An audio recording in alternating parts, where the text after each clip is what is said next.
Class 11 এবং 12 তোমাদের প্রত্যেকেরই সামনে সেমিস্টার পরীক্ষা চলে আসছে। 11দের সেকেন্ড সেমিস্টার এবং 12দের ফোর্থ সেমিস্টার।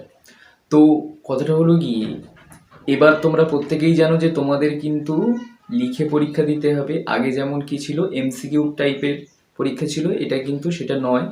2 মার্কস, 3 মার্কস এবং 5 মার্কসের কিন্তু কোশ্চেন আসবে, সেটা লিখে পরীক্ষা দিতে হবে।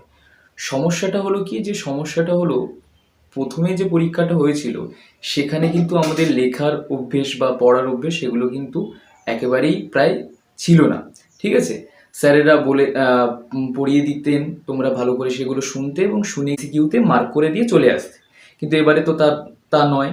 বিশেষ করে থিওরি যে সাবজেক্টগুলো আছে আর কি, থিওরি যে সাবজেক্ট, যেমন আমি কমার্সের ক্ষেত্রে বলছি বিজনেস স্টাডিজ, এগুলোকে মানে কিভাবে পড়লে তোমাদের ভালো একটা রেজাল্ট হবে তার পদ্ধতি আমি তোমাদেরকে একটু বলবো। দেখো, প্রথমেই তোমাদেরকে বলি যে আমি বিজনেস স্টাডিজেই বলছি, কারণ অ্যাকাউন্টসে তোমরা তো ম্যাথ করবে, কস্টিংয়ের ক্ষেত্রেও সেম। ঠিক আছে, কিন্তু অনেকেই চাইছো যে না থিওরি করবো, তো সেক্ষেত্রেও একই রকমভাবে অ্যাপ্লিকেবল। তোমরা এইভাবে এরকম পদ্ধতিতে করতে পারো, কোনো অসুবিধা নেই।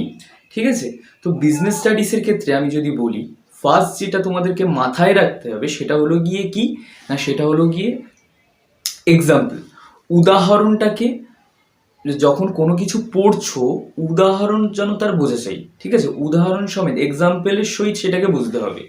কেমন, শুধুমাত্র মুখস্থ করলে কিন্তু হবে না। যখন শুধুমাত্র তুমি মুখস্থ করবে তখন কিন্তু ওই সাবজেক্টের প্রতি বোরিংনেস আসবে। ঠিক আছে, এবং বলবে যে স্যার এইটা বুঝতে পারছি না, এই ভালো লাগছে না বা কঠিন।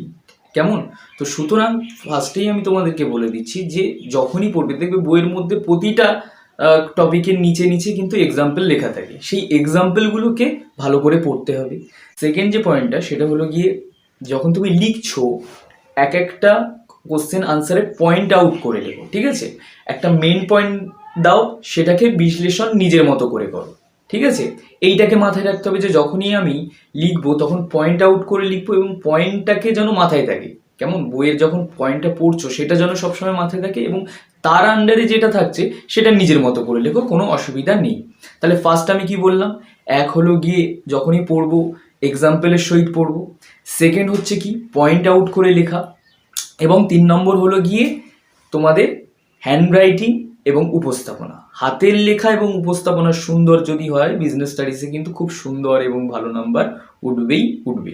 ঠিক আছে, তো এই 3টে জিনিস মাথায় রাখলেই তোমরা কিন্তু থিওরি পোর্শনে ভালো রেজাল্ট করতে পারবে।